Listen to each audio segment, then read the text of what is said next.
제가 맨날 이제 방송 중에 고고고 하잖아요. 하죠. 근데 오늘은 그 고고고를 좀 이렇게 못 외칠 것 같습니다. 왜요? 삼중고죠. 고유가, 고물가, 고금리. 정말 고의 시대가 됐습니다.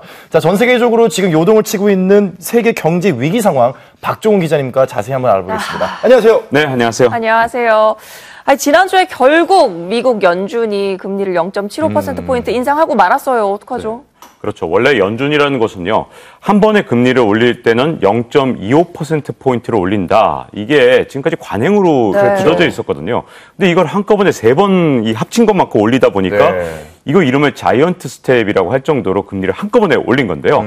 자, 근데 문제점은요, 이 연준 위원들이 이 점도표라 그래서 얼마나 이제 앞으로 금리가 올라갈지를 좀 본인들이 직접 찍는 게 있어요. 근데 그 점도표를 보면 이제 올해까지 한 3.5%까지 금리를 올리는데 그러면 지금 금리 수준의 2배나 되는 거거든요. 자, 지금까지 올린 것만으로도 시장이 얼마나 출렁거렸는지 봤잖아요. 이제 그런데 이제 또 한편에서는 무려 금리를 7%까지 올려야 된다 이런 얘기가 있는데 자, 이렇게 된 이유 바로 미국의 인플레이션 상황이 그만큼 심각하기 때문인데요. 먼저 한번 영상으로 보시죠.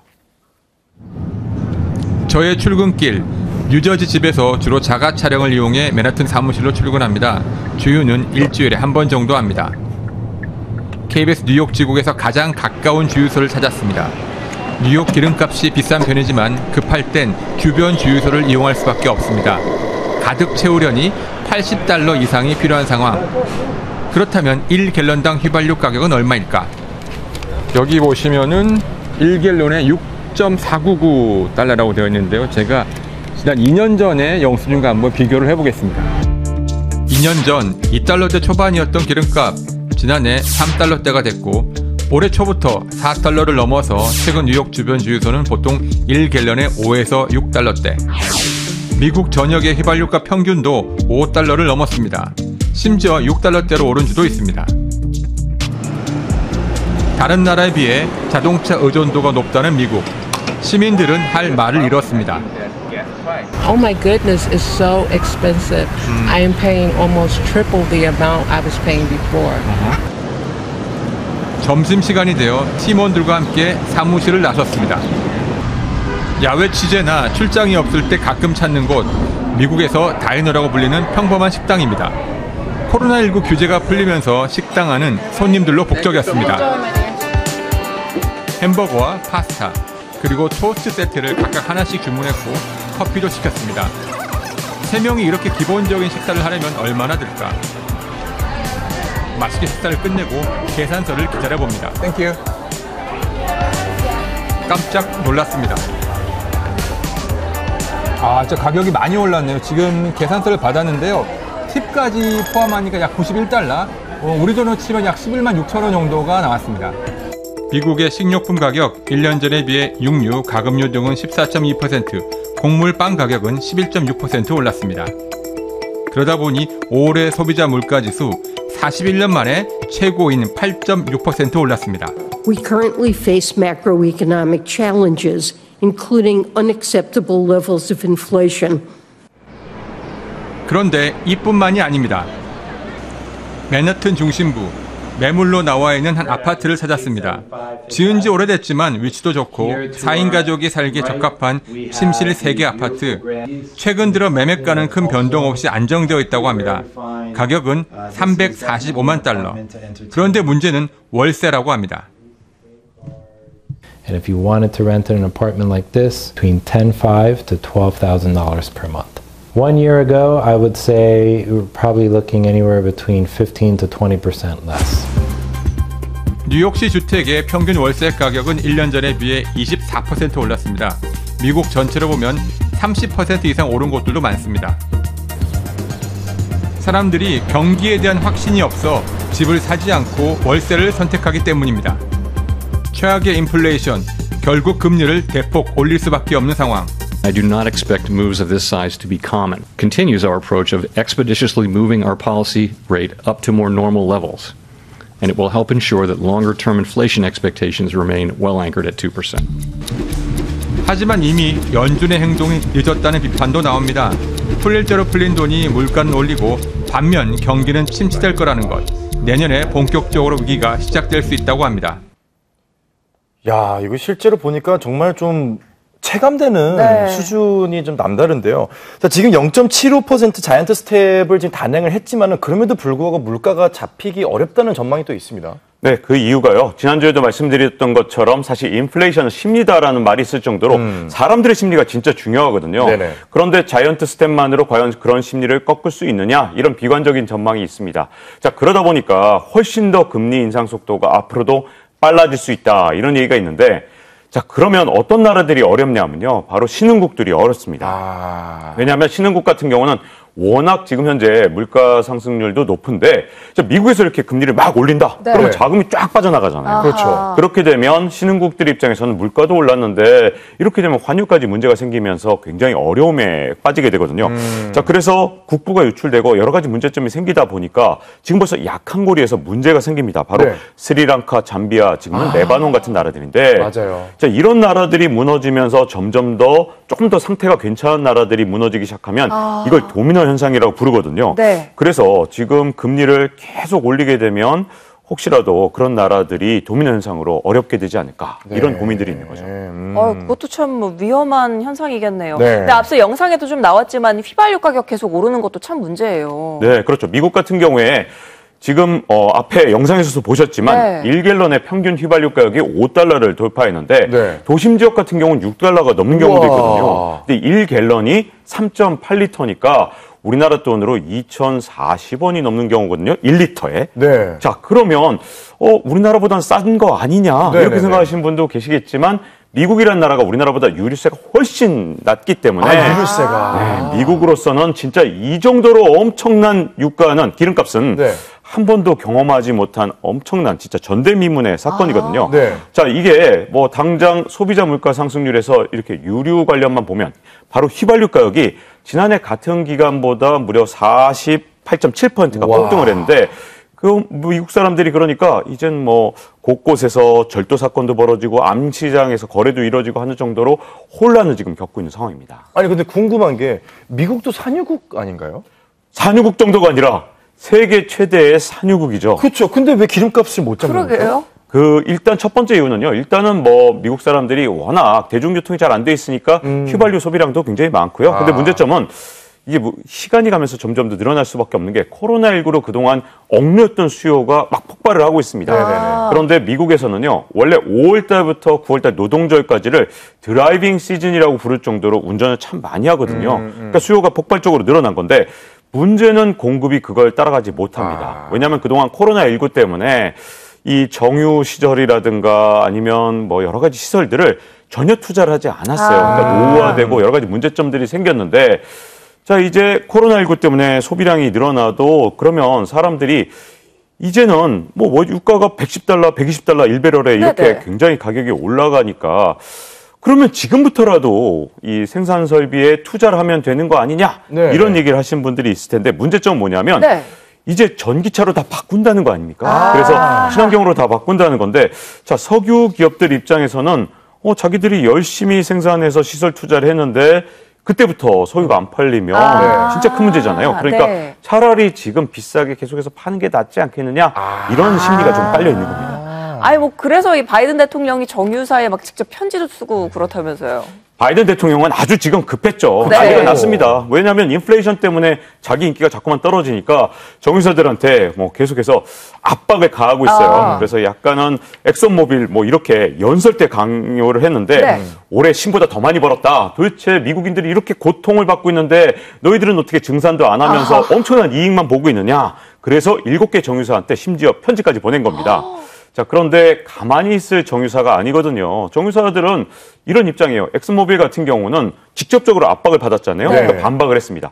아니 이렇게 유가가 오른 게 뭐가 우리 잘못이냐. 우크라이나 전쟁, 인플레 이런 문제들이 있기 때문에 우리가 이렇게 잘못한 게 아니지 않느냐. 이렇게 얘기를 했는데 바이든 대통령은 또 여기에 이제 카드를 꺼내 든 겁니다. 어떻게 했냐면 네. 만약에 이 정유사들이 아니면 또 원유 회사들이 10%가 넘는 이윤을 낸다. 네. 그러면 여기에 법인세를 2배로 해서 징벌적 과세를 하겠다. 이렇게 압박을 했거든요.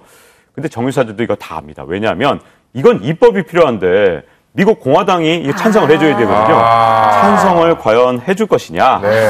이 부분에 있어서 좀 이제 회의적인 거고요. 또 한 가지 문제점은 가장 큰 문제가 바로 아까 친환경으로 가는 문제인데 네. 일단 석유를 개발하면 보통 2년, 3년, 최소 5년까지도 걸리는 경우가 있어요. 그러다 보면 이제 그 뒤로 기름을 계속 파내서 원유를 생산을 해야 투자한 비용을 회수할 수 있는데 그때 다 전기차로 바뀌면 10년, 20년 뒤엔 다 바뀔 거잖아요. 네. 그러니까 투자한 비용을 다 뽑아낼 수 없는 그런 위험한 투자를 정부에서 강요하라고 한다고 해서 우리가 할 수 있겠느냐 이런 입장인 거죠. 야, 근데 이게 지금 이해가 되는 게 네. 투자를 하라고 해서 투자를 했는데 10년 뒤에 원금 회수도 안 되고 예를 들어 10년 뒤에 우리 회사가 망할 거라고 예상이 된다면은 사실 그렇게 좀 강요할 수는 없잖아요. 그러니까요. 사실 뭐 이제 뭐 서민들의 입장과 또 시장의 입장과 정부의 입장이 천맥이 다를 수밖에 없다는 네. 게 좀 이해가 되기 때문에 더 납득은 가슴이 돼요. 아픈데 근데 아까 했던 얘기 중에 그게 되게 와닿거든요. 유가가 오른 게 러시아와 우크라이나 전쟁 때문이 아닌 건가요? 그게 제일 큰 이유 아닌가요? 일단 직접적인 이유는 그게 가장 크죠. 네네. 만약에 우크라이나 전쟁이 없었으면 이렇게까지 유가가 급등을 했겠느냐 이런 얘기들이 있는데 지금 국제 유가가 배럴당 120달러 뭐 안팎까지 갔다가 네. 지금 잠깐 내려와서 110달러대로 떨어지긴 했지만 네.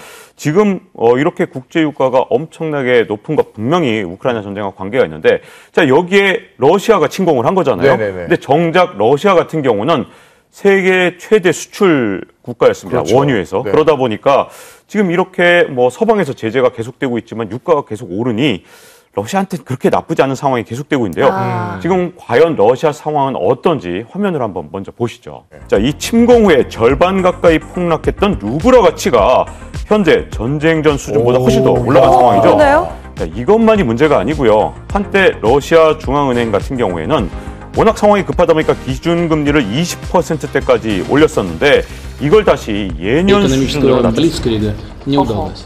Более того, санкции не прошли даром и для самих инициаторов. Причем эти санкции во многом и провоцируют глобальный кризис. Их авторы, руководствуясь близорукими раздутыми политическими амбициями, русофобией, в большей степени бьют по собственным национальным интересам, по собственным экономикам, по благополучию своих граждан. 아니 러시아 루블화 가치도 전쟁 이전 수준을 회복했고 방금 푸틴 대통령도 아주 한껏 자신감을 내비쳤는데 네. 서방에서 경제 제재하지 않았었나요? 그렇죠. 우크라이나 침공 대가를 물어서 분명히 서방이 러시아한테 네. 경제 제재를 한 건 맞거든요. 그런데 오히려 러시아 같은 경우는 경상수지가 사상 최대 흑자를 기록했습니다. 이걸 러시아 중앙은행이 아주 자랑스럽게 5월 달에 발표를 했는데 러시아 경상수지가 올해 처음으로 넉 달 동안 이 958억 달러의 흑자를 기록했다고 발표했는데요. 이게 지난해하고 비교하면 4배가 늘어난 거고 와. 러시아란 나라가 탄생한 이후로 사상 최대의 경상수지 흑자폭을 기록한 겁니다. 잠깐만요. 지금 전쟁 중인 나라가 사상 최대 흑자를 기록했다고요? 네, 그렇죠. 아니 이게 좀 납득이 안 가고 뭔가 좀 답답하게 느끼신 분들도 있을 네. 것 같은데요. 네, 네. 러시아가 도대체 어떻게 이렇게 사상 최대 흑자를 기록했느냐 한 경제지에서 분석을 해보니까 이 우크라이나 침공 이후에 수출액 같은 경우는 지난해 같은 기간보다 8%가 늘어났는데 수입액 같은 경우 44%가 줄었습니다. 그 이유가 서방이 경제 제재를 한다 그러면서 글로벌 기업들이 막 빠져나가고 여러 가지 수출을 이렇게 막았는데 이게 문제점은 뭐냐면 러시아가 이 그동안 서방에 대한 경제 의존도가 굉장히 낮은 상태예요. 왜냐하면 네네네. 원래 크림반도 병합한 다음에 제재를 받았기 때문에 그렇죠. 굉장히 제재에 익숙한 상태입니다. 그러니까 글로벌 기업들 빠져나가봤자 바로 대체할 수 있고요. 경제적 타격이 뭐 그렇게 크지 않았던 건데 물론 시간이 가면 제 아무리 러시아라 하더라도 타격을 받겠지만 문제점은요. 네. 푸틴 대통령 입장에서 자신감이 뭐냐? 바로 에너지인데 에너지가 지금 현재 계속해서 가격이 오르게 되면 별 수가 있겠느냐? 미국이나 유럽 국가들이 결국은 러시아산 원유를 살 수밖에 없을 것이다. 그리고 지금 당장은 인도나 중국 같은 경우가 많이 사주고 있거든요. 네. 그래요. 지금 에너지 가격이 워낙 올랐으니까 뭐 어떻게 팔아도 이득이다 뭐 이런 의미가 되겠군요. 네, 그렇죠. 국제 유가 같은 경우에 전쟁 전 같은 경우는 1배럴에 $80 선이었는데 이게 120달러 선까지 가다 보니까 러시아는 이걸 되게 싸게 파는 방법을 쓰면서 염가에 팔아도 남는 장사를 하고 있는 상황이거든요. 자, 그래서 구매하는 나라 입장 같은 경우는 지금 현재 당장 싸다 보니까 이걸 구입을 늘리고 있는데 인도 같은 경우는 1년 전보다 20배가 넘게 구입을 했고요. 우와. 중국도 엄청나게 구입을 했는데 여기서 주목해야 될 게 바로 프랑스입니다. 네. 자, 누가 그랬냐? 마크롱 대통령이 네. 이제 러시아의 금수 조치를 가장 강력하게 얘기했던 그렇죠. 사람이거든요. 네. 자, 그래놓고 지금 보세요. 프랑스 같은 경우에 원유 수입, 이런 에너지 수입, 천연가스 수입 이런 네. 걸 늘려나갔고 에너지 수입 비율이 지금 현재 늘어난 상태입니다. 중국보다 네. 많이 늘렸네요. 네, 그러다 보니까 아니 이건 좀 말 따로 그다음 행동 따로 아니냐 이런 얘기가 있고요. 또 이렇게 러시아산 원유에 대해서 EU 국가들이 다 하나의 목소리로 좀 단합된 모습을 보이면 참 좋겠지만 문제점은 이 각국에 처해져 있는 상황이 굉장히 다르다 보니까 네. 뭔가 좀 제재를 하자 그러면 나라마다 목적이 다른 거예요. 그래서 러시아산 원유의 90%를 금수출 조치를 수출을 못하도록 하자라고 했는데 네. 자 거기에서 진짜 중요한 것들은 싹 빠진 겁니다. 예를 네. 들어서 드루즈바 송유관 같은 경우에 유럽으로 공급되는 석유의 3분의 1이 여기 네. 포함되어 있는데 이건 쏙 빼놓고 제재를 하니까 이게 잘 안 되는 거죠. 여기다 중요한 게 상표가리라는 게 있는데요. 네? 상표관이 뭔가요? 상표가리라는 게 러시아산 원유 49%. 네. 그런 다음에 다른 나라 원유 뭐 예를 들어서 51% 섞어버려요. 자, 그러면 이게 어느 나라산 원유냐? 다른 나라 석유로 완전히 싹 변해버리는 거거든요. 자, 여기다가 천연가스에 대해서는 전혀 제재를 못하니까 지금 문제가 점점 더 심각해지는 겁니다. 아니 푸틴 대통령이 자신만만할 수밖에 없네요. 너무하네요, 진짜. 아니 그럼 이런 식으로 장기화되면 러시아만 더 유리해지는 거 아닌가요? 네, 그래서 푸틴 같은 경우는 이제 가을을 기다린다라는 말이 있는데 그 이유가 자 가을 되고 겨울 되면 유럽에서 어떻게 되겠어요? 이제 난방을 위해서 에너지를 더 많이 사용할 필요하죠. 결국 가을까지만 버티면 결국은 유럽연합에서 결국 우크라이나 지원을 못할 거고 네. 그렇게 되면 우크라이나가 과연 더 버틸 수 있겠느냐 이런 얘기가 있는 거죠.